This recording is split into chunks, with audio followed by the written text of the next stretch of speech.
Olá, gente querida! Hoje é quarta-feira, dia 24 de maio.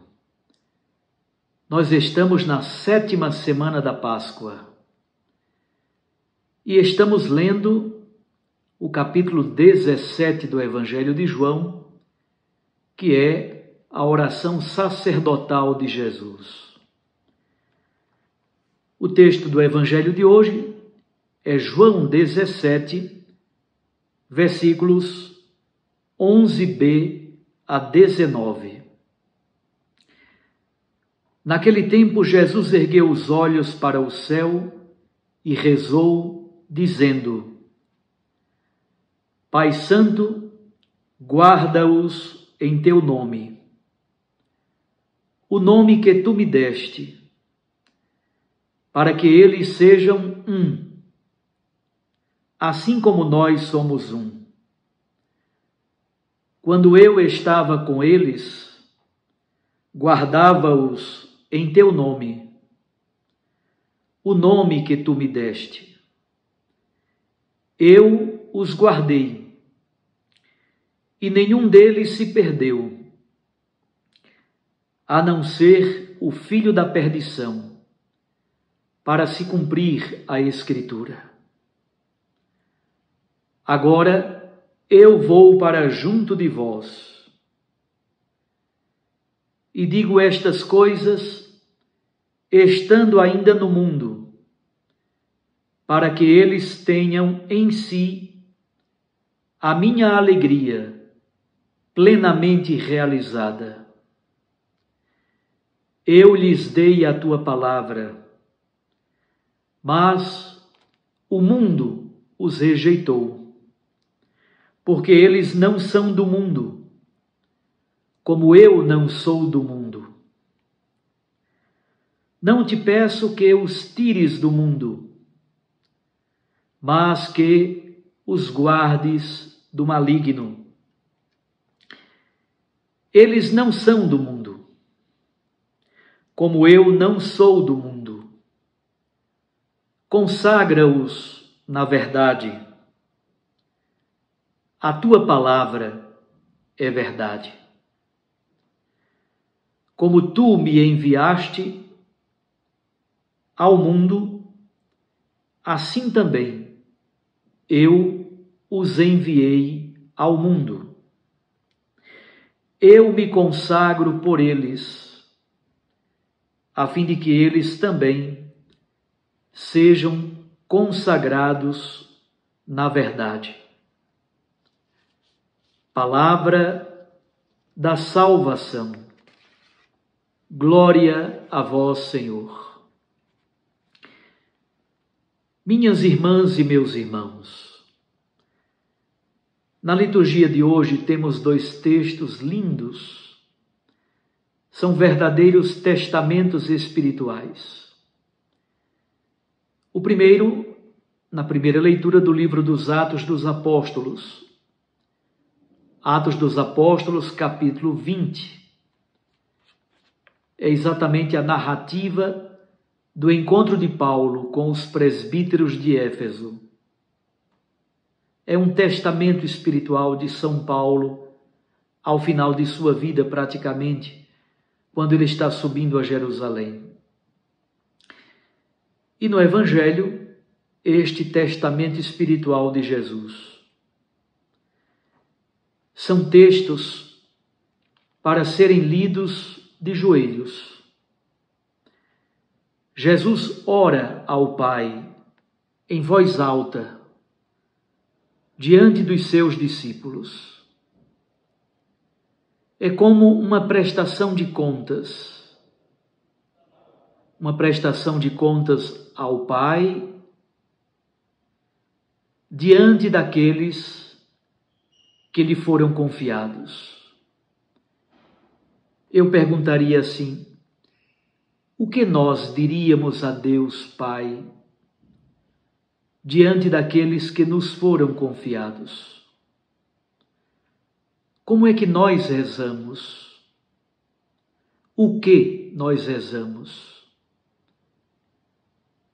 Que coragem temos de rasgar plenamente o nosso coração, de desnudar a nossa alma para estar plenamente na presença do Pai.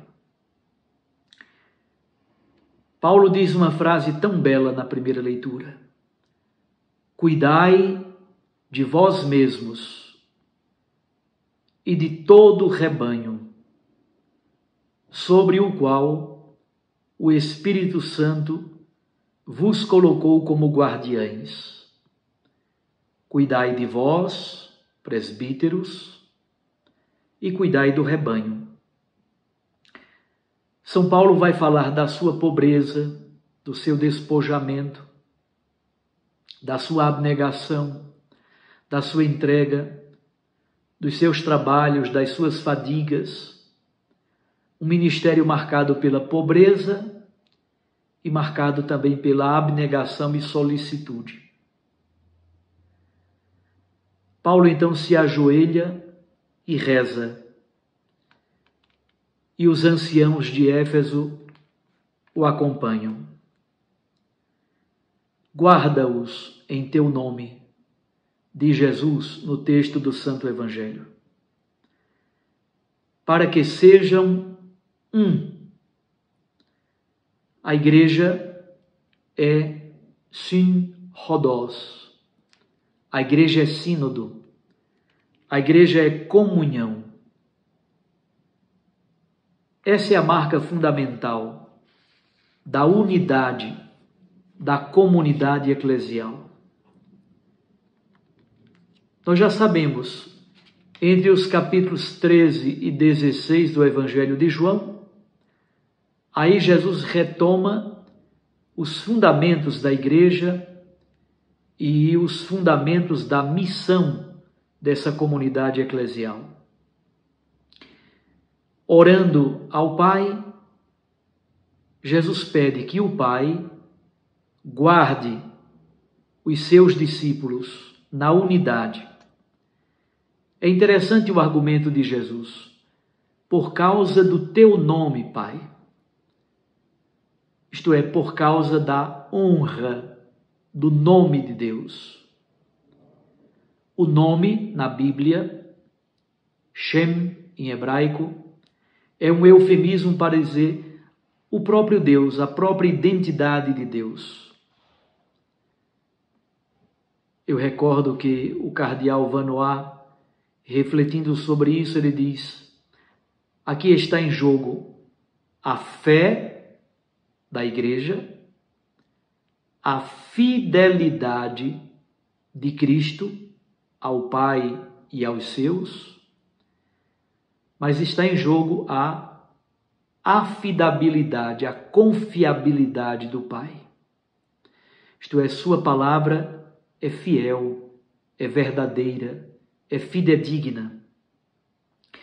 Por isso acontece por causa da honra do nome do Pai.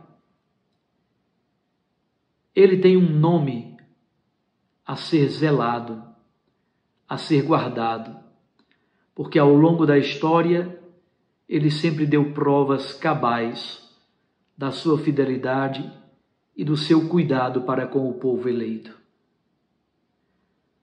O Pai é o critério da unidade. Na paternidade única de Deus, revela-se a única fraternidade. Por isso, Jesus diz: guarda-os, protege-os, preserva-os, mantém-nos. Essa é a oração de Jesus. Para quê? Para que os discípulos sejam um. Sejam um, assim como o Pai e o Filho são um no amor, que é o Espírito. Eu sempre gosto de dizer que esta unidade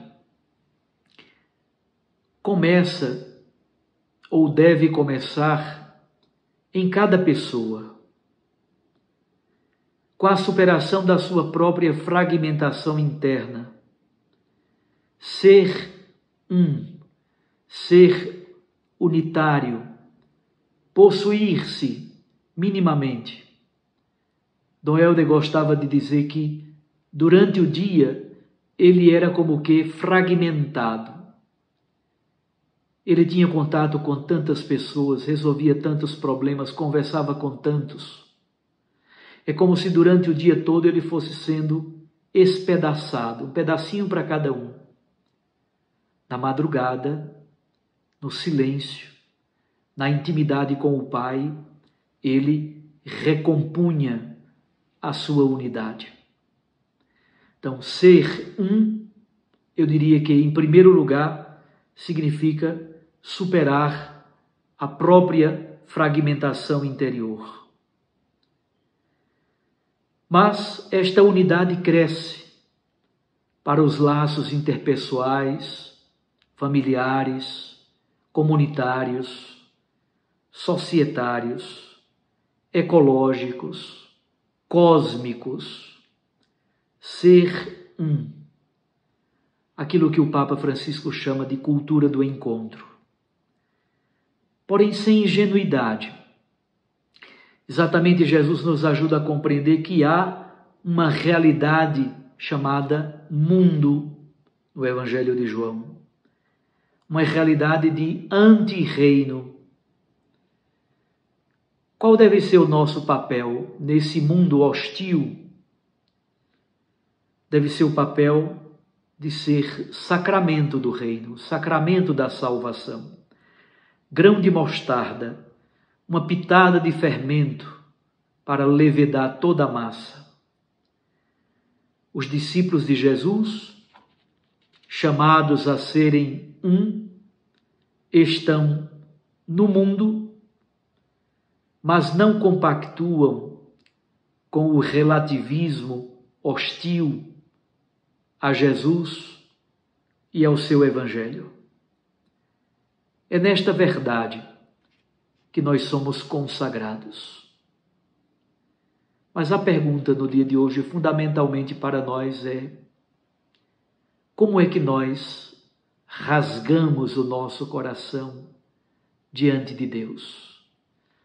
O que temos a dizer ao Pai em voz alta, revelando a nossa intimidade profundamente desnudada? O que temos a dizer ao Pai diante daqueles que nos foram confiados? Um abraço a você. Fique com Deus e com sua Mãe Maria Santíssima. Eu os abençoo em nome do Pai e do Filho e do Espírito Santo. Amém. Até amanhã, se Deus nos permitir.